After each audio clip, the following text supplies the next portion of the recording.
like the Emmys. Yeah. Good afternoon, everyone. We're going to go ahead and get started. I suspect we're going to have an art history class join us at some moment. Get somebody who scooches in next to you halfway during the presentation. It is my great pleasure to welcome you back to the Department of Visual Arts and the Randall Bryan Art Gallery here at Coastal Carolina University. We have a full fall of visiting artists and events, and it's my pleasure to welcome today Amelia Toelke. Amelia joins us from upstate New York. She holds her Master's in Fine Arts from the University of Wisconsin-Madison and her Bachelor of Fine Arts from the State University of New York in New Paltz. She has participated in numerous solo exhibitions and group exhibitions. Most recently, she has been at the Indianapolis Art Center for a show entitled Rosewater and Gallery Seascape in Chiland entitled Mother Tongue.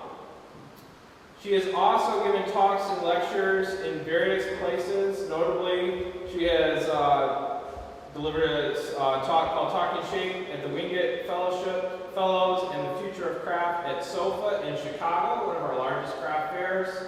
And she has participated in residencies, including resident artist at the Bush Creek Foundation for the Arts in Saratoga, New York. And she has been a visiting artist in Lanzhou City, and that is in China. She received Best in Show at Sculpt EDU, and she placed first in sculpture in the 19th Struggle exhibition at the Mac Rossetti Art Center. She's been included in numerous publications, but without further ado, join me in welcoming Amelia to Coastal Carolina University. I'm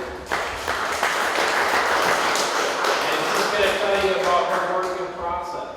One last thing that I always forget to mention before I turn it over to you. Reach into your pocket and grab your cellular device and turn it on to no notifications during the talk, and that will keep us from having any unpleasant interruptions. Thank you very much. Thank you, Jim. Thank you all for being here, and special thanks to Jim and Scott for inviting me here, for being such great hosts and being just like incredibly competent and helpful at getting the show up. And I just really feel really happy to be here, and I'm really happy with the way it looks in here, and I couldn't have done it without Jim and Scott. And also want to thank the faculty in Coastal Carolina University for also being really wonderful, generous hosts. And another special thanks to my husband, Anthony, who he's incredibly supportive, and he would be here today, but he is literally like flying back from Thailand today. So he's usually in tow though, and he had a big help in not making the work, but really helping to get it made, since a bunch of it was done in Thailand, and he helped sort of facilitate that. But anyway, all right, so I'm going to begin. All right. So I want to begin with a list of themes that thread throughout my work and practice. In the 10 plus years I've been making art, I always return to the same broad themes and visual tropes, even though I use a variety of materials and processes.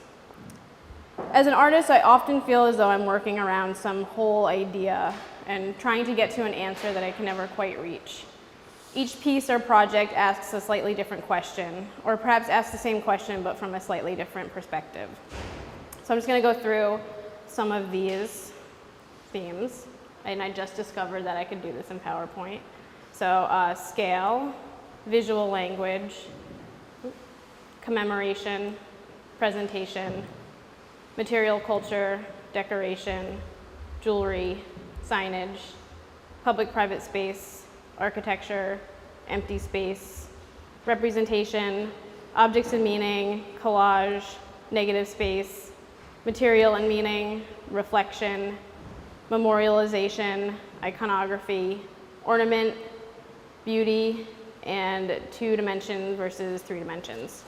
So I'll touch on some more of these like in more in depth as I go through, but you'll kind of can see how these will connect to either the work here and other things that I'll show you.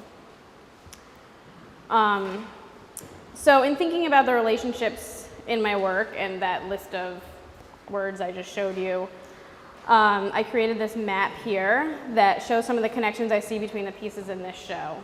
So the way certain things might relate more specifically between material or concept. So I kind of like this little dance that formed here. I'm not going to discuss the particular connections between this work, but instead I want to go through each piece and dissect it and look at where it came from, what my inspirations and references are, and how it relates to past work. And since this body of work is so closely tied to the 2 years I spent living in Thailand, we'll begin there. I moved to northern Thailand with my husband in 2013 so that he could complete his research for his dissertation on Thai Buddhism.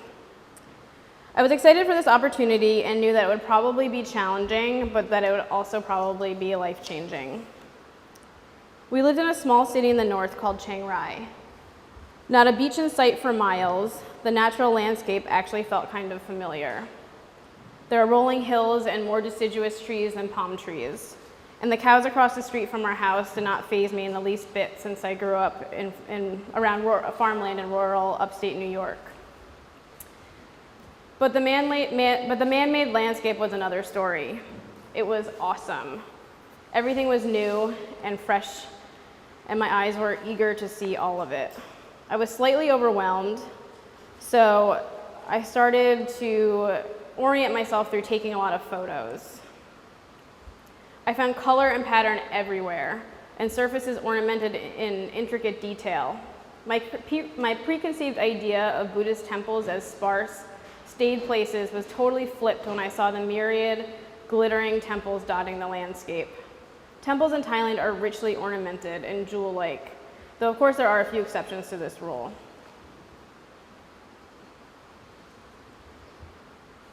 Often sprawling works in progress, temple buildings are encrusted with materials like mirrored mosaic, carved wood, gold leaf, and hand-sculpted ornament. And the interior is equally breathtaking, with huge hand-painted murals, piled high shrines with offerings on trays, flower garlands, and decorative religious objects. And there are markets everywhere.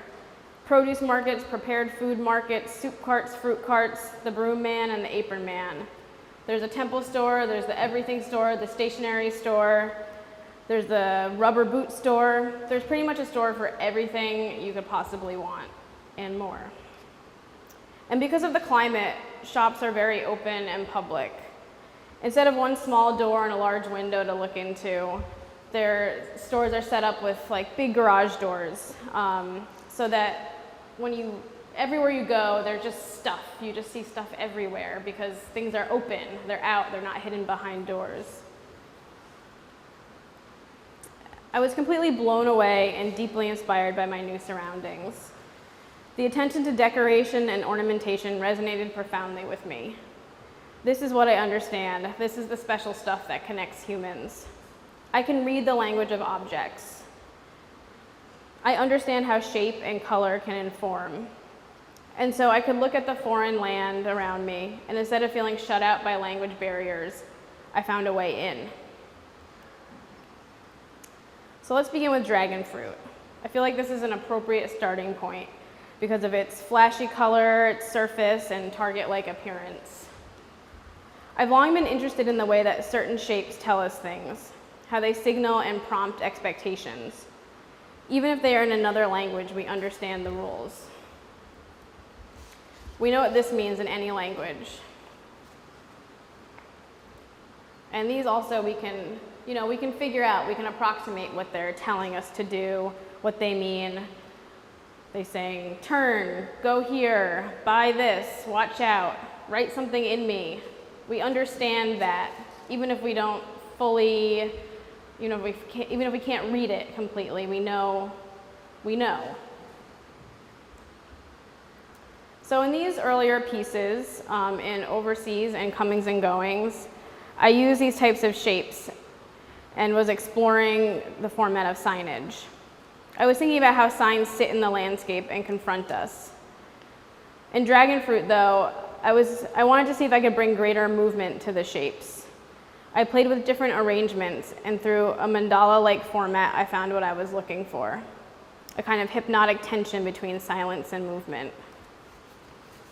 And so in these two pieces, overseas on the left is powder-coated steel, and then on the right, it's wood and paint. When I saw the glittery effects of the mirrored mosaic in Thailand, I knew I wanted to incorporate it into my work. It felt closely related to the vocabulary of jewels and jewelry that I'd already been working with for a long time. I was interested in having material and surface be the information given. I wanted to play with positive and negative space and have the pieces look like they were cut out from a whole. So if you look closely at dragon fruit, you can see that the lines intersect so that there's actually continuity between the diagonals. So it's like extracted from a larger grid. I was interested in having material and surface. Oh, I'm sorry. The only problem was that I didn't know where to get glass or how to cut it or how to use it, and I figured it would probably be pretty expensive and heavy and fragile. But I'd seen a shop in town that sold acrylic, which was a material that I'd used before, so I kind of understand how it worked and what I could do with it. And my husband had found a sign making shop during his travels that did laser cutting. I'm very grateful to Nung, the owner of the sign shop, who was happy to work with me for the 2 years I was there, and was helpful in problem solving, and I think he didn't really work on these kinds of strange projects usually, so I'm really happy that he was willing to go with me on that. And with the acrylic and with Nung's help, I decided to create sort of a faux version of the acrylic, or of the mirror.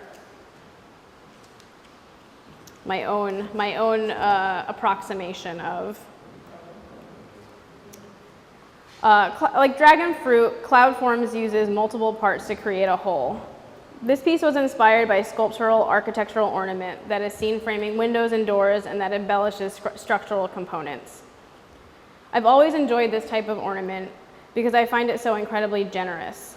The modernists say it's superfluous, but to me, it's our human attempt to bring beauty to the man-made world. Up until recently, though, my knowledge and reference had primarily been rooted in Western architecture and art history. I regularly draw on Roman, Romanesque, Gothic, Renaissance, Baroque, and Victorian architectural ornament and decorative motifs. And William Morris, too, because he's awesome.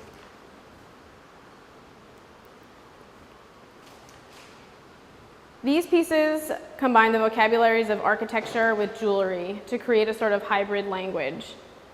In Foreva and Iced, stained glass windows are drawn using chain and charms. In Carrie, architectural fragments are pieced together to create a necklace.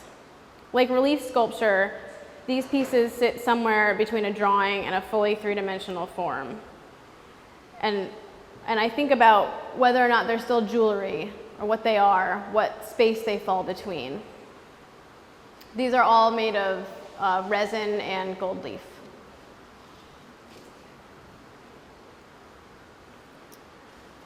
I saw so many similarities between Thai ornamental motifs and those Western art historical references I had come to know well.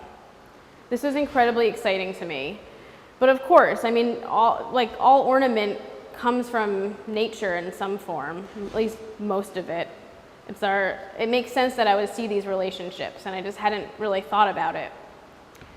And with cloud form, I decided that I wanted to take bits of Eastern and Western ornamental motifs and mix them together to create a whole, and again, a sort of hybrid language, like in the pieces I just showed you. And like cloud gazing, I wanted the piece to be accessible and open to interpretation.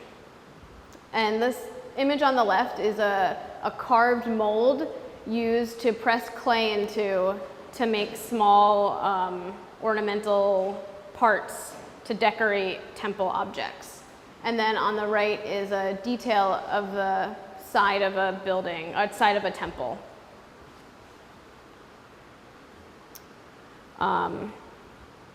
So I never, and the side of the building is made of a material called stucco, which I'd never really seen before in the way it's used in Thailand. The material in Thailand is different from the stuff we have in the States that we see on the buildings. And what they use here is it's a mixture of fine white cement and silica gel, and it can be formed by hand, and it's sort of clay-like in how it can be worked. And it's really durable and weather resistant and can be directly attached to the side of a concrete understructure. And after artisans working, I knew I wanted to learn how to use it. But as with dragon fruit, I'm impatient and I needed immediate gratification, and I couldn't figure out right away how to get the materials or learn how to do it. So I went to the stationery store and I got materials that I could try to make my own version of. So the result is something light and kind of looks like stucco, kind of doesn't, but I like that it falls in between that. Jewelry is a large theme in my work. As a kid, I always enjoyed working small, making beads, beading, doing all kinds of wire wrapped jewelry, making little sculptures. So it was pretty natural that I ended up doing a BFA in a metals and jewelry program. I love working with metal. I love cutting it, I love piercing it, I like filing it, soldering it, and it's still my go-to place that I always return to in between other kinds of materials or projects. Jewelry does more than adorn. It tells a story about a person. It reveals identity, profession, culture, and religion. It marks status and is a sign of value. There's a performative quality inherent to jewelry that creates a dialogue between the wearer and the viewer. This is a relationship that doesn't happen in other art forms. In Buddhism, Kuan Im is the goddess of compassion and mercy. Sometimes she's depicted with her 1,000 arms and 1,000 eyes so that she can see and help everyone in the world. Sometimes she's seen holding her hands in prayer or holding one hand holding a flower and the other hand holding a vase. Much beloved, her devoted followers adorn her with strands of pearls that are offered out of respect and prayer. I'm drawn to the physicality of this gesture, to the giving and the adorning of jewelry to venerate. I love the way these necklaces pile up and how an ornament amasses and takes over. She's buried by beauty. With Adorned, I was interested in the idea of the beads themselves becoming a sign or a signal, a stand-in for acts of devotion and reverence. I also really wanted to cut big necklaces, which sometimes is a good way to start something. And Bangle and Bauble came soon after. I wanted to continue drawing on this idea of signage, of jewelry as signage, but I wanted to experiment with further abstracting the form and created these kind of emblem shapes. Charmed and Scripted are earlier works that address similar themes. Using powder-coated steel, I combined the format of signage with the imagery of jewelry. I was thinking about charm bracelets and how they are collections that build through time, and so they inherently have narrative built into them. These pieces also allude to language through material, blank space, and through the calligraphic quality of the chain.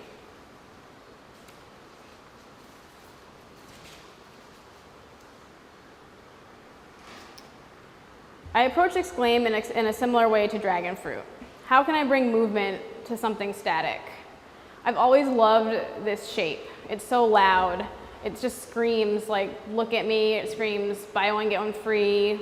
Over here, it's such a strange shape. It's like abstract, but I don't know.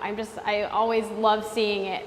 And so I wanted to use it, and because I'm always kind of drawing it and thinking about it and noticing it when I see it.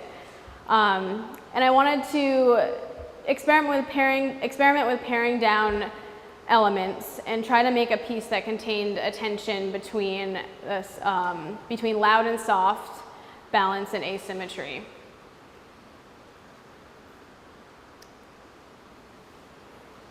This pair of gold and silver forms are found all over Thailand. They're both in religious contexts and in secular contexts, like around signs just in the city, or at other kinds of religious shrines. The form is derived from a tree bud, and the gold and the silver represent the Thai royalty, so the king and the queen respectively.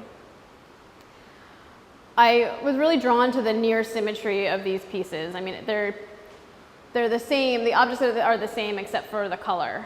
So there's something to that. There's symmetry but not symmetrical, and I don't know, I couldn't get away from it. I kept wanting to see it and collect small versions of them. And then in general, I'm also just a sucker for silver and gold.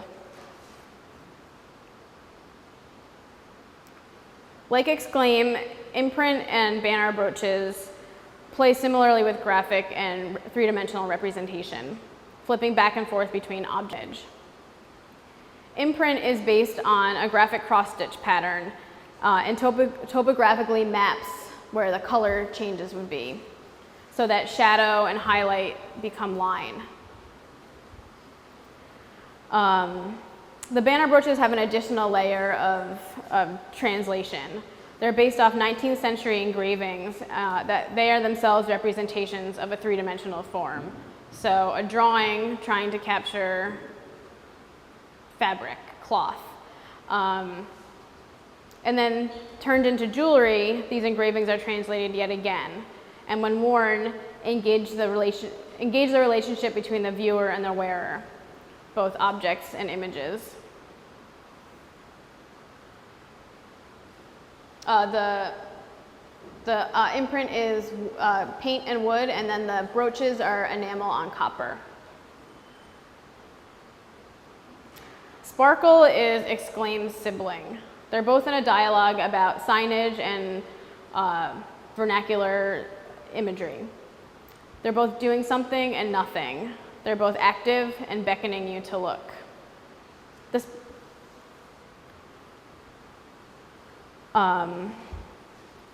I really like the notion of trying to capture something ephemeral. So trying to capture the effect of light shining off of an object. The sparkle icon, it's quite abstract on its own, yet we totally understand what it is and what it's saying, what it's trying to do. It tells you that something's smooth or shiny, clean, and perfect.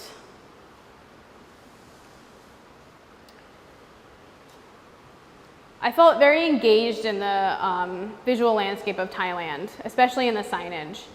Even if written in a foreign language, I felt like we understood one another. And perhaps because I'm a metalsmith at heart, or just that the Thai language is so visually beautiful, but I really was struck by the metal signage that I saw. I mean, I know I've seen this type of signage here, but it's really prolific, or it's all over in Thailand, even though it's really pretty labor intensive to make. And so I knew I wanted to try to learn how to do it. And so Nung, the owner of the laser cutter shop, was kind enough to teach me. So I didn't have to make up my own version. So this tool on the right here, there's a steel rod and a copper head, and you heat it up in a flame, and you pick up solder with one hand, and you hold your pieces to put together with your other hand and you solder it. You put the solder in between that seam, and it's a little bit scary, but it was nice to actually finally learn how to do something that I'd been wanting to learn how to do when I was over in Thailand. I think that this series speaks or relates nicely to Sparkle. They both share a quietness but an eagerness to speak. They draw on cues like shape and material that trigger expectations for information. And I think a lot about how we fill a void when our expectations aren't met, when we see something that is supposed to tell us something else.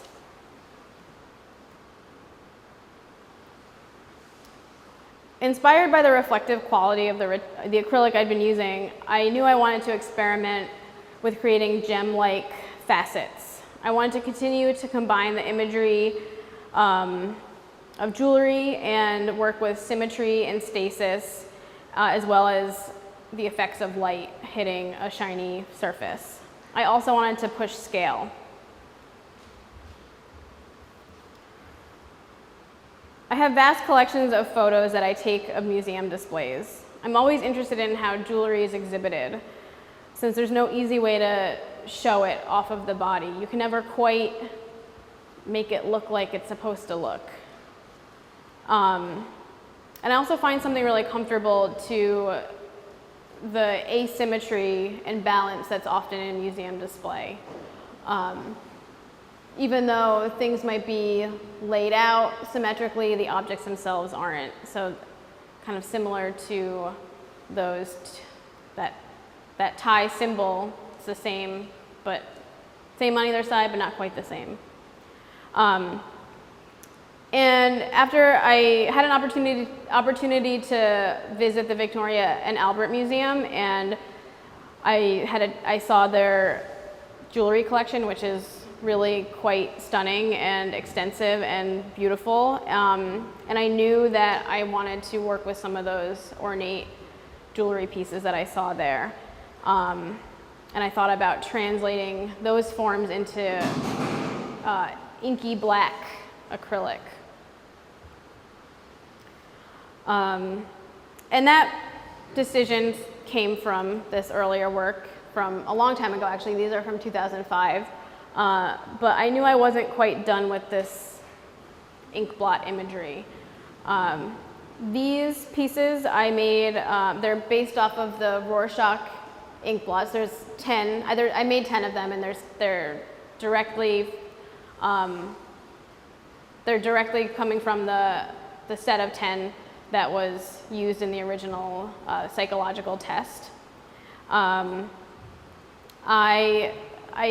When I first made these, I wanted to give form to those two-dimensional imageries and to confront that performative aspect of jewelry that I'd mentioned before.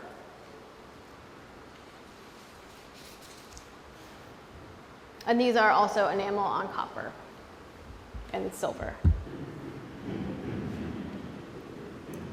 The market for amulets in Thailand is huge. People buy them, collect them, wear them, trade them, sell them. They come in all shapes and may depict the Buddha in different poses, monks, important places, or animals in sacred texts. Some are incredibly rare and have special powers. Some are made of metal, brass, bronze, steel, silver. Some look like clay or porcelain, but will actually be made of sacred materials like incense ash or flower petals, herbs, oils, Buddha relics, or monk relics. Famous monks will put their mark on special runs of amulets, and temples will sell them to raise funds for building projects. Often they'll be encased in plastic after you purchase them and set inside silver and gold frames.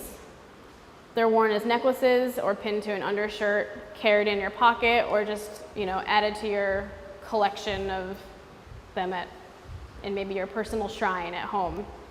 There are entire magazines devoted to this market. The image on the left is a page from a trade magazine.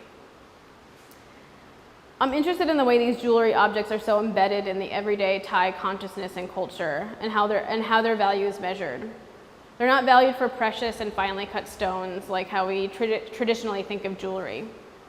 Instead, their worth comes from their histories, origins, where they traveled, and what kind of sacred residue they may contain. When I began to look at those amulets more thoroughly, I found many familiar shapes. Like with cloud forms, I wanted to illustrate this shared visual language. So I mixed the silhouettes of Thai amulets with those of American and European commemorative medals and charms, objects that I felt contained similar notions of value.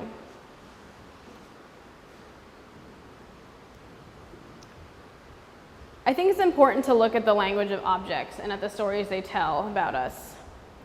Like compass, past, present, and future, and unfurled, mine the meanings bound to certain types of jewelry objects. Lockets are personal and contain memories. They're weighted by nostalgia, love, and loss. Medals commemorate. They're the tactile embodiment of an ephemeral moment or of a time past. Past, present, and future is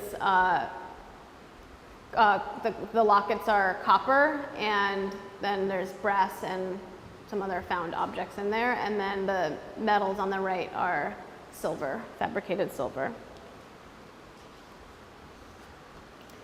And like amulets, these two jewelry objects transcend our conventional ideas of monetary value.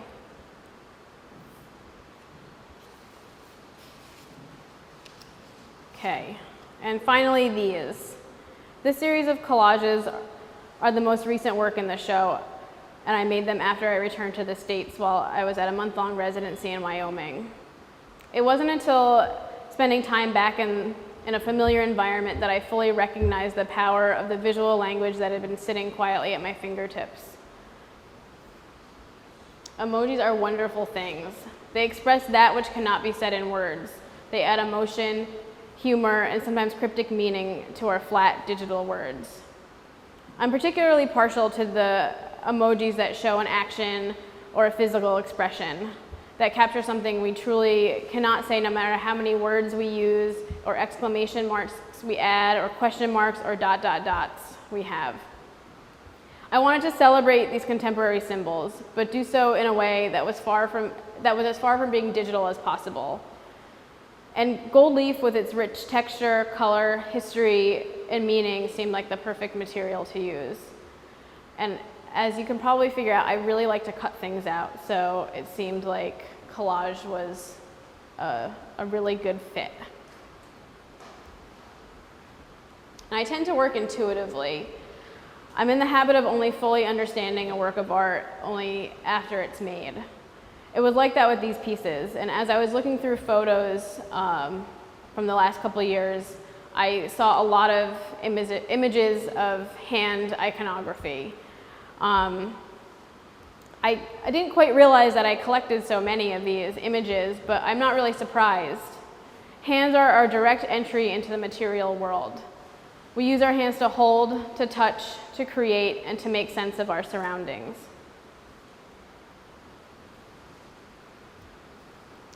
And then I had another aha moment as I was thinking and looking. When I was looking through those photos, I kind of zeroed in on all the hands of the Buddha that I'd seen so often during the last 2 years in Thailand.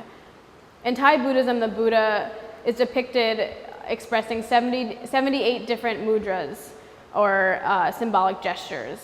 These gestures are often primarily made with the hands, and they signify they tell different stories or signify different characteristics like giving charity or teaching. And what I like so much about these hands is that, Buddhist or not, we can understand the human aspect to these gestures. We use our hands to emote, to show, to signal, and to greet. There are personal, malleable signs that we carry with us and how we extend them into the world around us and to the people around us. And that's my little dance around the gallery. And I'm sorry, I think I kind of sped through that. I'm sorry. But if you have any questions about anything, any of the work, or anything about Thailand, I'm really happy to answer them. And I always enjoy an opportunity to talk about my work and think about it and share it. And I think it makes me think more deeply about it, which then I think makes me a better artist and keeps me thinking and wanting to engage and work more. So thank you again. Okay, that's it.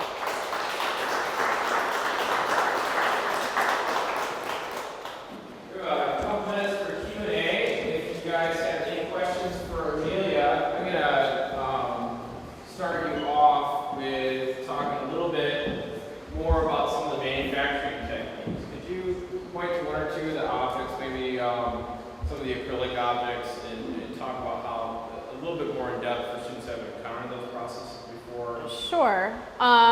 So the 3 acrylic pieces, or I mean there's 4. The black pieces, dragon fruit, and then the glitter pieces over there, those are all laser cut acrylic.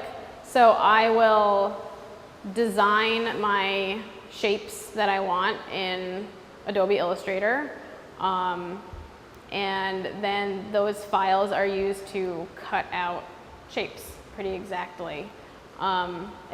It's a fairly straightforward process. With these in particular though, they're layered, and so it was a little bit more complicated to try to make those files, but it just was kind of tedious, I guess. And then about the physicality, how are they mounted to the walls and things like that? These 2 pieces I used a cleat system, which is like 2 45-degree angles that meet together and hang really securely. And with dragon fruit, so I'm always trying to figure out how to fight gravity. So it's always a challenge to think about how something will hang onto the wall. And with dragon fruit and with a couple other pieces that I've done before, I used magnets. So they're actually mounted with magnets onto screws. So it gives me a little bit more play with moving things around. I can't say it's a perfect process, but it's a forever learning process. Any other questions? Yes. Is the choice of making everything on the wall, is that related at all to any of your experiences in Thailand while you were there, either visually, or is it strictly because it's based off of a lot of signage and advertising? Yeah, I think starting there, the signage, advertising, I think it, I was thinking a lot about my work in terms of collage recently, and I think there's something that I would never really think of myself as a 2D artist, but I'm kind of always trying to work that way anyway. So it's sort of a hybrid place of working flat but also working 3-dimensionally, and I think it's like partly I don't know if it's my preference in terms of like how I actually just enjoy working, or also the things that I'm interested in tend to be kind of flat. So even jewelry, even though it's a 3-dimensional object, it has a front and a back, really. You know, it's still very frontal in that sense. So it's kind of 2-dimensional in that way. So I think there's something that I'm really engaged in that space between 2 dimensions and 3 dimensions. So not specifically about being in Thailand, but it's like those things that I seem to look towards are that anyway, anywhere I am. And do you have a question? Yeah, on these 2 pieces, when you're standing back, it really looks like they're etched, and when you get up close, you can see that they're layered. So I really like the effect of that, because it does switch back to 2D and 3D. But I was really curious, are those heated together? Are they heated together? Or how are they put together? They're glued together. It's, again, I don't know if I were to do them again, I probably would put them together slightly differently, but they're epoxied together what the small parts are, and then the larger parts are, there's a special adhesive that you can use for, it's not really an adhesive, but there's a solution that bonds acrylic together. So that's used on the larger parts, but it's really thin, so it's hard to control on really small bits. But like the hanging system on the back is attached that way, so it kind of fuses the plastic together. It really looks like it's all one piece layer of copper. And on that back piece, drag through, how are the lines etched? Are they cut? Are they? So with laser cutting, you have control over the depth of how far you cut.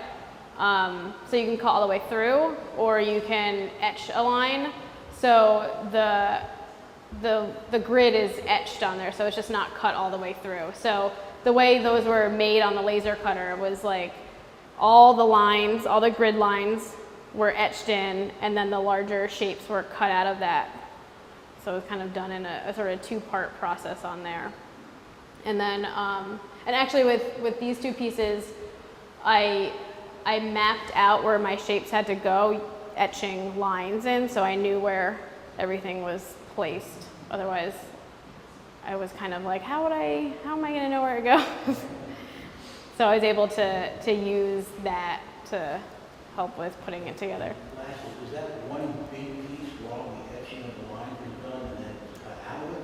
Because I like how all the lines are continuous through each separate piece most of the time. Well, it was designed that way. So like when I created my original map of it on the computer, it was designed so that it was cut out of one large grid. But in, for practical aspects, a laser cutter, it could only cut a piece that was, I don't know, it was like 90 by 120 centimeters. So I had to kind of then like take those pieces and relay them out in a different way so that they could be actually made. But it is cut out of that in the way it's designed. Yeah. Anybody else? Yeah.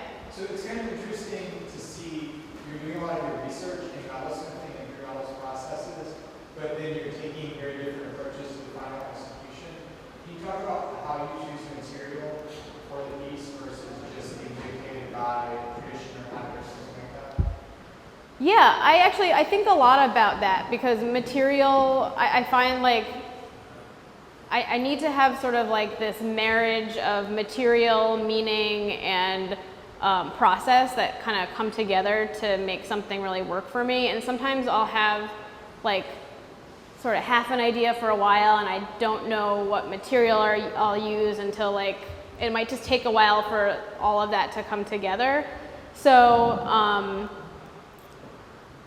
I usually try to think about, well, what's my reference? What am I trying to talk about? And then what do I want it to look like? And I try not to fall into a habit of just being like, well, I know how to do this, so I should make it out of this. And that's kind of a challenge for me, because it's like I'm always trying to learn something new, which it seems kind of like a stupid way to make work. I'm always like fighting against myself, but I feel like there has to be a truth to the material in terms of what to say. So if I'm referencing signage, it needs to feel like, well, signs are made out of what? A lot of times metal or acrylic or wood if it's like a billboard or something. So those materials are important to what I'm trying to talk about. Or like with, I'm like, what? I mean, with these pieces, it was maybe a little bit less specific. I had been working with the material, and I liked the effects I could get from it. And I also, being in Thailand, I didn't really have, I only had a certain amount of access to studio or space. So I was trying to like figure out, well, like, okay, I have these things at my, I'm able to access these things, so I should work with it. So that was kind of how these came about, and this was maybe like the material's a little less important. I mean, they could be made out of glass, but So sometimes it's a little bit more, sometimes there's a little bit more room for more flexibility in that. But I like there to be a kind of synthesis, I guess. Yeah. Anybody else? Okay, thank you. If you have any other questions that you want to, you can ask later also. All right, thank you again. For those of you who are a little shy to ask in public, please join us back here at 4:30. We'll have an closing reception for Amelia and her work. There'll be some free